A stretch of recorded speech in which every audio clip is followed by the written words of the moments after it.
ஐயோ காரமா இருக்கு. ரூஃப்க்கு ஜன்னத்துக்கு இருக்குமே ஒரு காணோம்.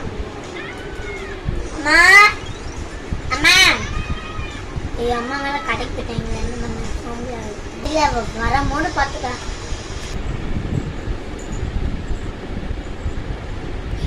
அப்பா என்ன டயர்டு. என்னத்த இது உனக்கு என்ன தெரியுங்க? வேலை பார்க்க எனக்கு தான் தெரியும். நீ பேசுனா போடும். நீ போய் தண்ணி முந்துட்டு வா போ. மொத்தம் குறைச்சல் நான் போய் தண்ணியை முந்துட்டு வரேன்.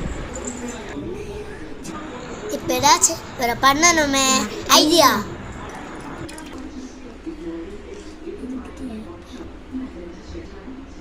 என்ன பண்ணேன்? அம்மா பாச தங்கச்சி என்ன பாசம்னா